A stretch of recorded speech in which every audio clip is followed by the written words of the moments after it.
Hi guys! Update po tayo sa tanim ni mama kasi andito na naman ako sa kanila ngayon.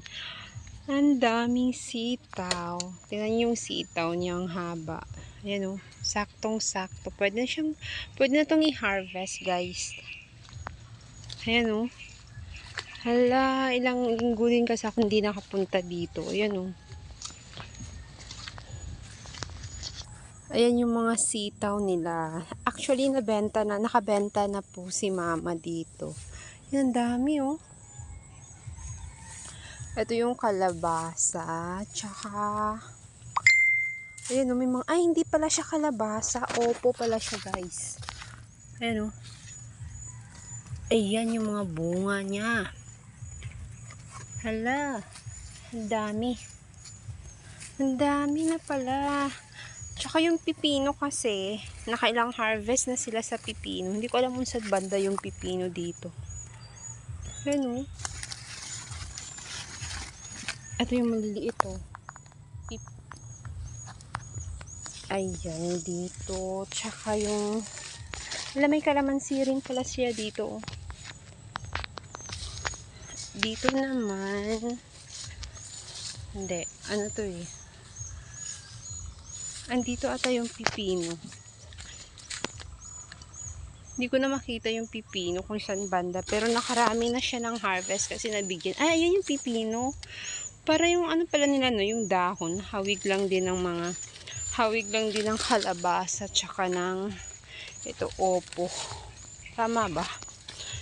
Pipino to, eh. Pero nakailang harvest na sila dito, guys. Kasi binibigyan ako ni mama lagi doon. Dinadalhan nila ako. So, ang daming langgam. Ang ganda. Pero ang liit lang nito ah. Pero ang dami nilang nakuha dito. Ayan. Sitaw. Ang dami. Grabe. Sitaw oh. Kuha nga ako. Kuha ako ng ano. Mga ilang piraso. Pwedeng sa ano to. Sabaw. Pangsabaw. Tanim ng father ko to guys.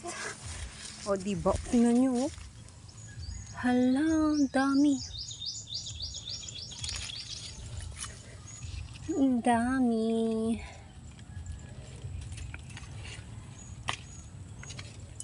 Yan. Kuha akong mga isang ano lang. Tingnan nyo. Isang lutuan lang. Kasi madali lang naman kumuha dito. Pupunta lang ako dito tapos kukuha fresh pa. Diba? Ayan. Yan na guys. Isang lutuan na.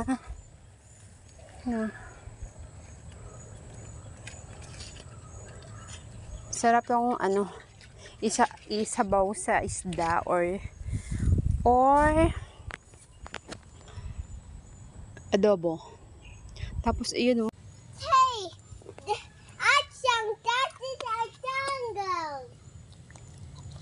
Hey, Yeah. that is a jungle. Ayun tao, mahaba. That is a jungle. Ang tataba ng mga ano. Meron ditong talbos ng kamote. Tapos, yan naman yung alugbati. Yun. Guys, ito na lahat yung nakuha ko, yung na-harvest ko. Ang sarap mag-harvest.